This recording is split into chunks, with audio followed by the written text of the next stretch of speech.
What's up, everyone? Welcome back to the No Cap Space post-game show. Me and Shawnee are here holding it down for you today. Shawnee, the streak lives. The streak lives. Never lost. To this day, never lost. And the funny part was I was a little nervous going in. I was like, wow, what if North Carolina, what if they... Yeah. I'm not going to say I'm God's favorite. But. However, if there's a list, I might be up in there somewhere. I don't know, man, because they went out. It was never a question. It was to the point where I was like, I don't remember UNC getting off the bus, really. I remember like layup lines, and then game was over and we're taking pictures and stuff. So it was wild. Like genuinely, like admittedly, so I was only by one screen at the start of the game. So I had the Ohio State game still up. By the time that I got over to the South Carolina game and like got my second screen going and everything, they were already up by 20. Like, it was insane. I'll pull up the stats here that we had some of the kind of standout performers here.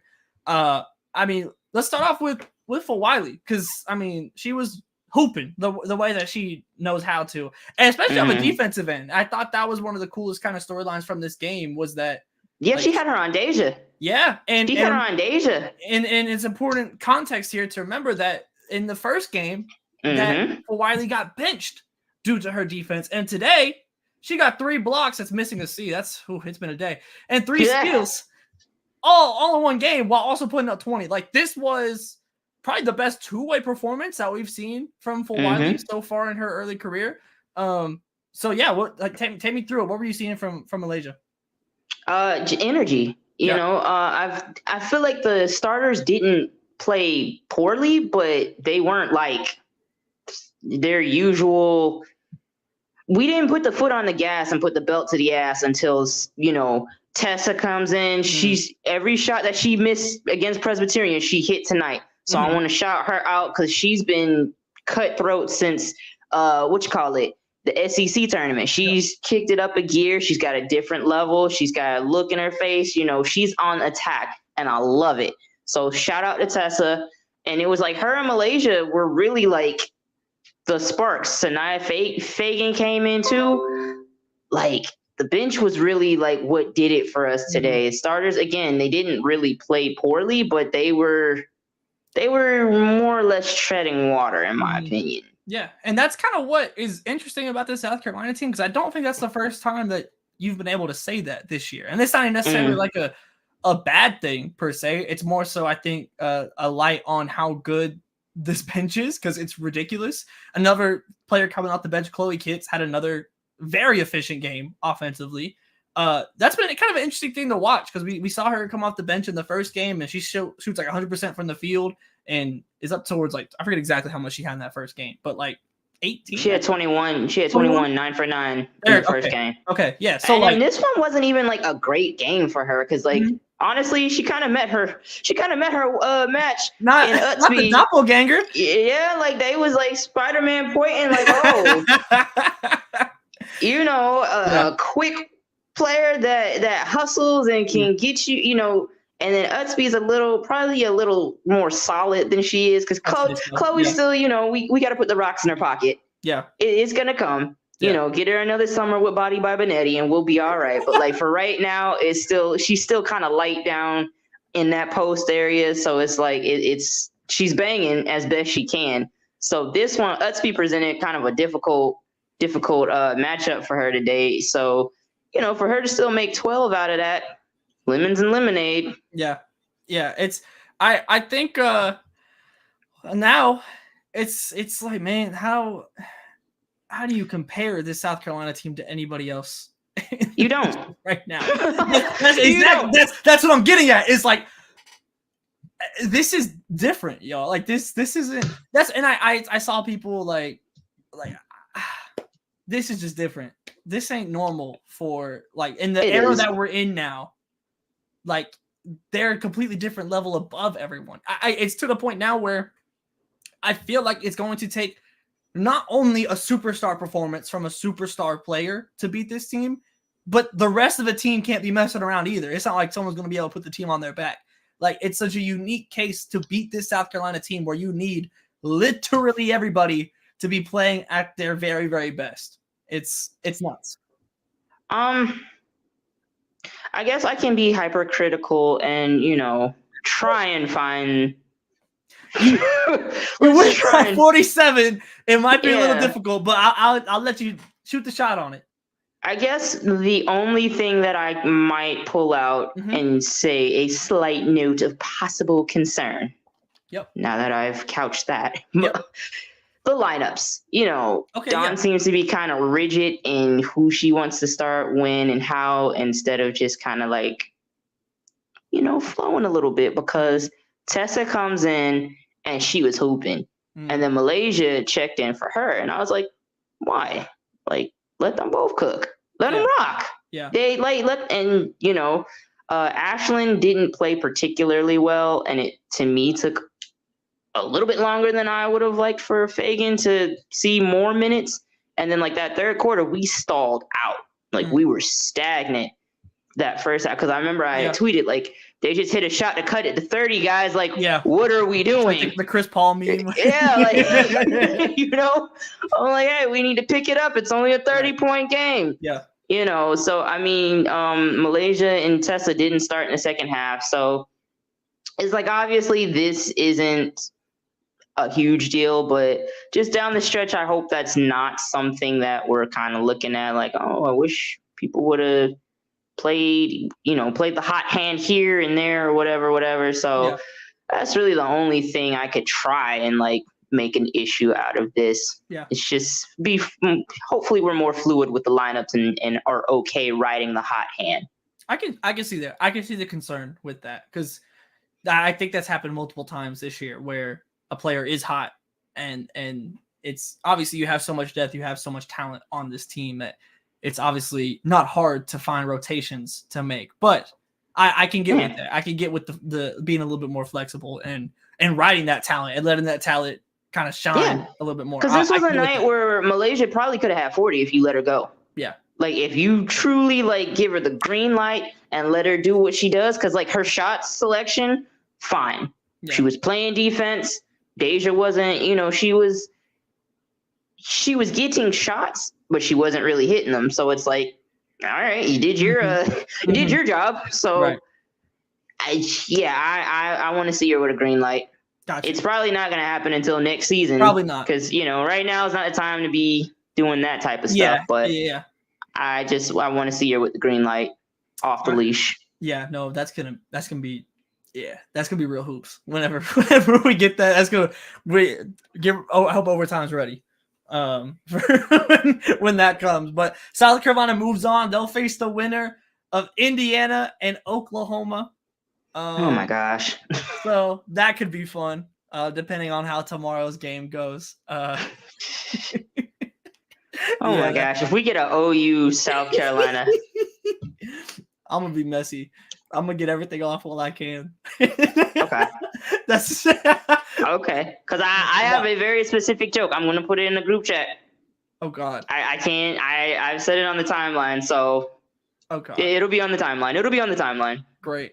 Well, let's get into our next game. So we're going from a blowout to avoiding an upset to an upset here on the show. Let's go to the avoiding an upset.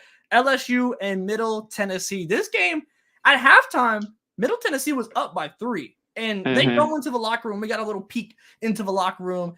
The halftime speeches in there, they were incredibly confident. And obviously, I mean, you're up by 3, so like you don't really blame them for that. Like you're feeling good at that point. But they were saying that they were a better half-court team, that they were better fundamentally than this team. They basically said they're gonna rebound and have fast breaks. Like that is how they're going to win this game, is what was basically said in the halftime locker room from the clip that they showed on the broadcast. Obviously that didn't go to plan for Middle Tennessee. Because but what I will say, he was more convincing than Mark Kellogg. So he meant it. Yeah. His pregame speech was good too. He was talking about they're gonna write books about this, and you're gonna tell your grandchildren about this team. I was like, damn, let me get out there and hoop. Like I was feeling it. I'm not gonna lie. So he meant it. That's what I'm saying. At least commit. It don't even have to come to pass. Just commit. Yeah, like that was Yeah, it was pretty good. I'll give it to him. He meant it. But ultimately, this game completely changed in the third quarter. LSU kind of immediately goes on a run. Middle Tennessee battles back a little bit, and then and pretty much the entire Twitter timeline was talking about the referees and how the whistles were being blown in this one. So it felt like a pretty consensus, like, yeah, these refs are very much leaning towards LSU in this second half. And you see the free throw count there. That's also wrong. That should be reversed. But it was 9 free throws to 37. That was the foul count that we had there. That's 31 fouls to LSU 16. But yeah, so it got whistle heavy in LSU's favor in that third quarter. And okay, so a part of it is like Middle Tennessee shoots more jumpers and what have you, and you know, so there's going to be that, but it's also, I don't know, I guess like having watched LSU the last 2 years, like third quarters when the refs turn up in PMAC, I like, it's just been a pattern. So to me, you kind of got to plan for that. They're going to get the home calls. They're going to get the 50-50 calls. So you got to like game plan for that. And I don't understand having your big out there with 4 fouls in the third quarter. You know, because the play that she fouled out on was stupid, and like Angel sold it and then started waving, and like that was a very Chris Paul move. You know, the veteran move, but it's also like, come on, bro. The jersey untucked, like, yeah, like, okay, yeah. But why is your big out there banging and battling on an inbound play with 4 fouls in the third quarter? In the third quarter, yeah. No, I can get with that, because once she fouled out, it was pretty much wraps. And then Scott also fouls out one of the other players that was really contributing in that first half. They had 3 players foul out. Yeah, and to me, we gotta shift some things and go ultra conservative. Get your big out, and we gotta. I don't care if you hold the ball, bro. Yeah. Come down the court for 20 seconds. Hold the ball. I don't care what you have to do. Get unconventional to just tread water. But, like, you don't have your big out there with 4 fouls in the third quarter. Yeah. I don't, you know, and you had different players. They had a short bench. I'll say that. It didn't look like it was too many people to put in.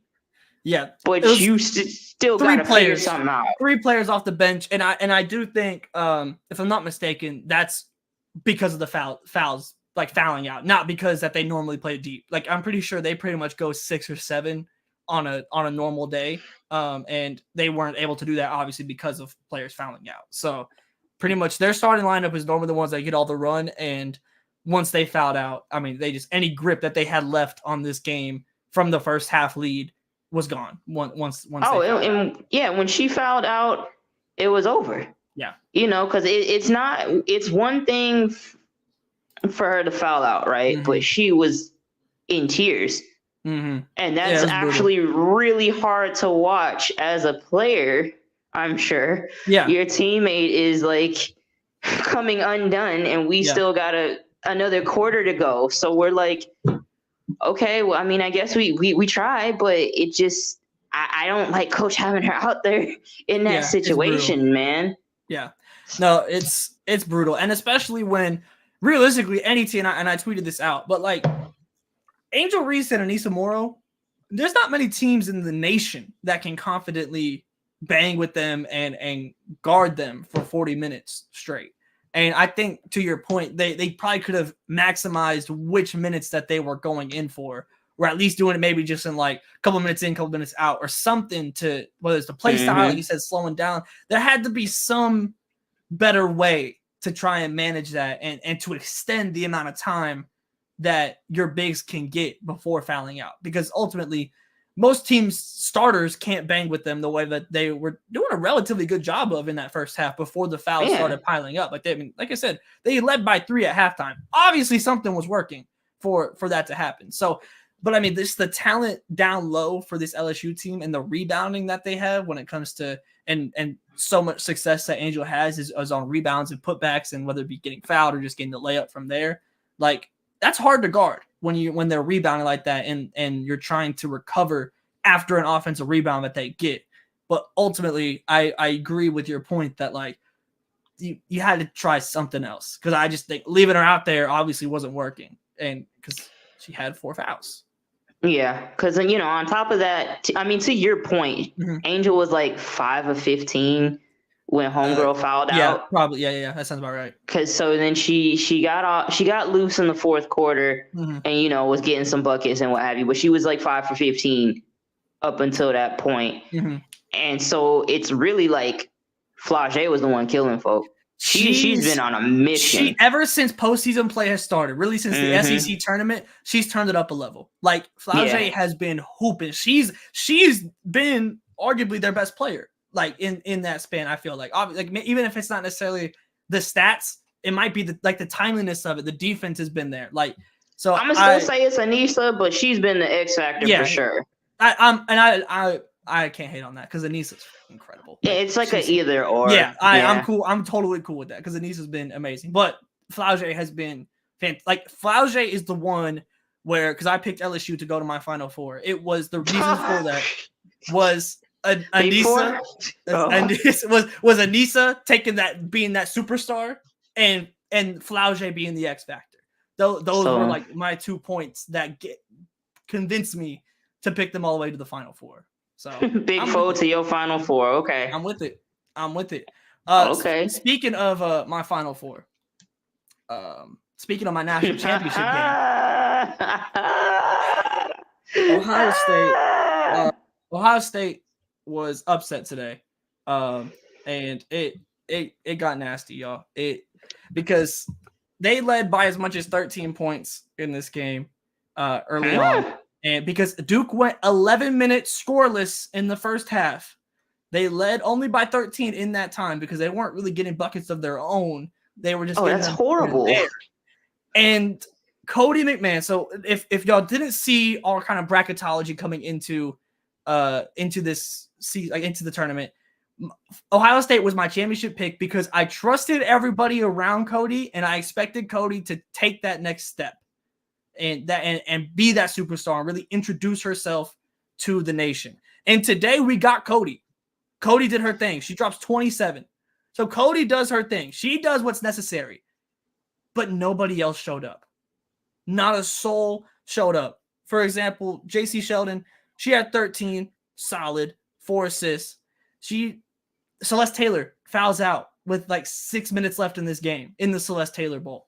She fouls out. So, like, I was just frankly, like, just putting it bluntly, disappointed in everybody else because I felt I could trust the guard play, I could trust the defense, and then Cody was going to be the one that takes it to the next level for this team and pushes them deep into this tournament. But it was the other way around, really, where Cody was the one that they were trusting, and everybody else didn't show up, and what I was a little bit nervous of. But Reagan Richardson for Duke, oh my God. She's a bucket. This is back-to-back. She had 28 today. She had 25 in the first round. God dang.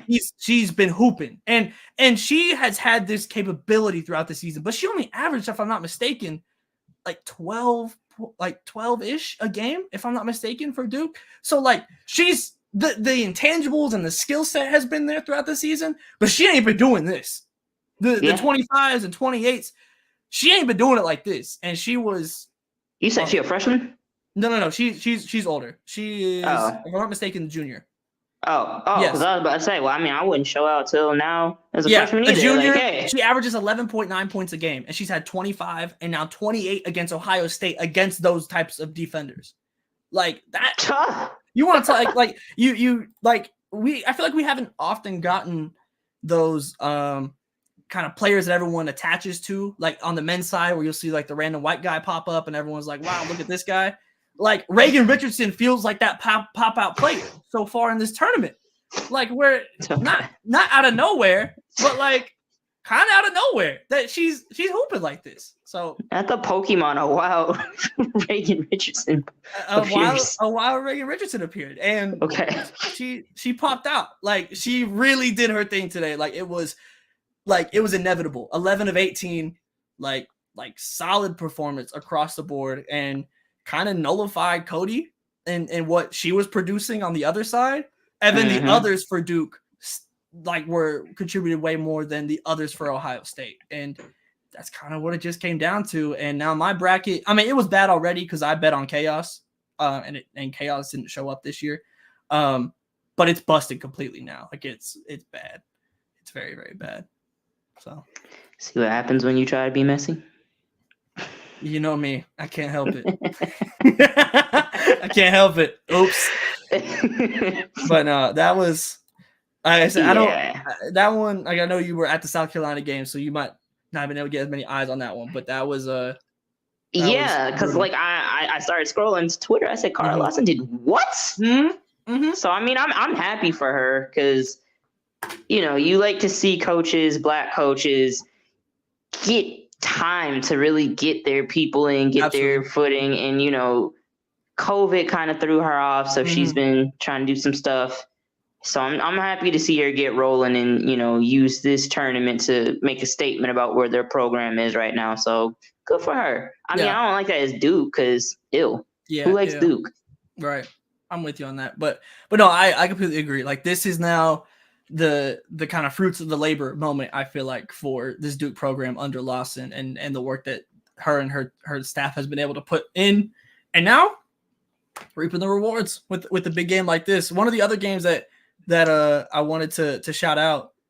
Hey. Oh wait, hold on, because I'm gonna be messy for a second. Jalen Sherrod just chatted. Oh, just chatted. Much love to y'all. Always appreciate the support and thank you. I'm sorry we knocked out your Big 12 team. We in the Big 12 next year though, so just early preparation. Jalen, it's much love. Jalen, we'd love to have you on.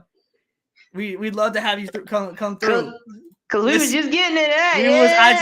I was just about to turn you up, Jalen, because oh my goodness, Colorado and Kansas State were two of my favorite teams throughout this entire season. That I had just felt like it just worked when it comes to the makeup of them just going deep in this. And then they matched up, and it was, man, it was crazy. But Jalen, you were fantastic today. Jalen, if you want to hop on, I'll send you the link right now. You just say the word. But no, we for real. Are you still in the ice bath? Like, yeah, we in the ice what bath, you got going on, sister? No, but like genuinely, Jalen, we'd love to have you on. You say the word. You hit the DMs. If you're down, hit the DMs, and we'll set it up. But I tweeted out, and Jalen, I saw you retweeted it, so I'll just reiterate it here. Jalen Sherrod is gonna give you 100% every time she steps on the court, and then she's going to find 25% more just to surprise you. And then she's going to find 5% more just for the love of the game. Because and what's that little rap song, 200%? I don't know. You know what I'm talking about. I know what you're talking about. But listen, don't fact check the math here, okay? Because man, this entire team was incredible. And I want to shout out Erin Evonle because the defense that she was doing today on Ayoka Lee was incredible. Held Ayoka to 10 points. I think she had like 7 steals. I'm about to pull it up right now. I'm about to pull it up. Hold on. 7 steals, 1 block. And that's not including the tips or anything. That's just the actual steals itself. So she was incredible today holding Ayoka Lee. Jalen said, let's connect this week. Jalen, I'm going to hit up the SID. I swear. I'm going to hit up the SID. So I got you. Up, man. Let's try and get it before you head out for the Sweet 16. Let's try and make that happen. I'm going to email your SID tomorrow if you want to let them know. All right? We locked in. My dog. That's what I'm talking about. Because I was gonna say this anyway, so go ahead. Just it's not a love fest. I was gonna say this anyway. But what stuck out to me was the post game quote from Coach was when she was like, Jalen said like put the hot hand back in, and it's like the self-awareness and the humility to kind of be like, all right, let's do what we need to do to win for real, and in that crunch moment, because like you said, like she's a competitor, she's gonna do whatever, and right now whatever meant sit down and let somebody else like keep cooking. So that to me was like one of the most impressive things about this win, that like they really doing it for the wins, for the team. Yes. So shout out to them. Yeah, like this is a Colorado team that, I mean, obviously like they're doing it as we speak, but like this is a team that we've been talking about all year. Even before the season began, before the LSU game, I remember we were talking about how, listen, man, this team is returning everybody. They have the defense that's going to travel. Like, they have the shooters on the outside, Big Frida. They have the shooters on the outside, Big Frida. You know? So, like, there's nothing that it's kind of hard to poke a hole in this team whenever they're rolling. And today they were able, it was a dogfight. It wasn't easy by any means. I mean, these, like I said, these are two very, very good teams that I genuinely think have the intangibles to be Final Four teams. And like, I think that both teams just hit rough patches throughout the season that kind of lowered their seeding. But these are two very, very good teams. Yeah, that's where that week off comes into play because Colorado, they was tried through the fire all year, you know, and they was punching and punching and punching, and then they just, you know, got a little weary. So it seems like they done got the energy back up, and they ready for the long haul. So I'm ready to see this run. Yeah, and you know, I'm not gonna lie, I've had my eyes on the tournament rematch of Iowa and Colorado from last year. Oh boy. I ain't gonna get messy, but I ain't gonna act like I ain't been looking for it. I'm excited. I'm sure that's circled on their bracket. I'm ready. I'm ready. Unless Mark Kellogg sends them packing, you know. Darn. Then we would just have to settle for West Virginia and I'll take that too, to be honest. But no, that'd be a good game. Yeah, but you know, it really would. But no, it was a chaotic day. There were some dogfights. There was an upset, and the fact that there was a upset is that's a big amount for this tournament. So that's like this is the upset number 2 that we've had on the year. I know Jeff Walls is like, oh, thank God. Yeah, I know Jeff Walls. Yeah, sigh of relief. But yeah, I mean, this was another kind of. I mean, like the stars shined again today. LSU did their thing in that second half, being able to pull away. I mean, Duke feels like the closest thing we have to a Cinderella team at this point, because I mean they're the lowest seed, and even though like they're not some like low seed underdog, really, what Reagan Richardson has been doing has been, I mean, incredible so far. So yeah, I mean that I feel like about covers the day so far. Obviously Baylor's leading now by 5 points with about 7 minutes left, and then we get Audi Crooks versus Cam Brink and Kiki Ariafen, which I'm so excited for. I can't wait to tap in with that one to see how Audi handles that. That's, I don't know, man. I'm intrigued. I ain't calling it an upset, but my eyebrows are raised, you know. So we'll see how that one goes. I'm excited though. I made a couple quick points that I forgot to hit. Yeah. Go ahead. Do your thing. Okay, so backing up to South Carolina, the bench outscored UNC 51-41. Like that's USC's bench outscored. Or USC's bench outscored UNC, like as a team, period. However, USC's bench also outscored USC's starters. So that's just, you know, that was supposed to support my point about, you know, let's be fluid with the lineups, ride the hot hand. Who was second game? Oh yeah, LSU. Kim Mulkey, stop getting your fingerprints on people. Stop getting your fingerprints. It's incriminating. You were trying to take people down with you when this article drops. Stop getting your fingerprints everywhere and try and drag. No, leave that girl alone. Oh yeah, Duke, Ohio State, Kelly Harper. You better be coaching for your life because Kara Lawson's right there on your heels. Yeah, this NC State game it's important. Like obviously for obvious reasons, but also if Lawson wants it, I think Lawson's gonna be able to get it. This is just nasty rumor time. This is just nasty messy rumor time. It's just off the cuff now. We just we're unhinged at this moment. Like Kelly Harper, you better be coaching for your life right now. Yeah. She's looking at you. Yeah. She sees it. Yeah. She's got her arms folded. Yeah. She can smell it. So you know, you pass the first test. Because she'll just bring Reagan Richardson with her. And then what? Shout out to Tamari and Tioni Key's mom. She's just been traveling. So, you know, but that was pretty cool that it's in Raleigh. So it's like 3 hours and some change. So it's, you know, worked it's out not as good as it could. Yeah. Like it made it possible, you know, so you know. And then she's back on the road tonight. So shout out to her because that's actually a pretty cool story. It is. That is very, very dope. So, but yeah, is that I think that's that was closing thoughts. We got Messi, rumor hour. We got I feel like we got a little bit of everything. We got the guest. We got Jalen Sherrod in the building. Yeah. Like, come on, man. Hey, tune in. Tune in. You heard it. She coming back. We heard it. She coming back. So we're gonna try and get that set up. Like I said, we're gonna make that connect. ASAP. Jalen, if you're still in here, be on the lookout. We're gonna make that happen. But yeah, I think that's good for me. I think that about wraps it up here. Like I said, Baylor and Virginia Tech in a close one right now. We're about to go tap in with that. So be on the lookout on the timeline for the thoughts and all of that. And then we got Iowa State and Stanford, that should be a very, very fun one. I'm very excited for that to see how that plays out. So iron your work pants and watch that one. Cam Brink and Audie Crooks. It's about to be a battle. Yeah, they're gonna be banging in the post, and I can't wait for it. But we will be back tomorrow with another day of games, and as we wrap up the round of 32. So make sure you're subscribed here on the YouTube so you don't miss a thing. Click the bell so you get notified whenever we drop a video or if we go live. Follow the Twitter so you don't miss a thing, including the articles on the Substack, where it's just all free, and then the playback where we're watching games. Everything is down below in the description that you can find. So with that being said, we will catch y'all tomorrow.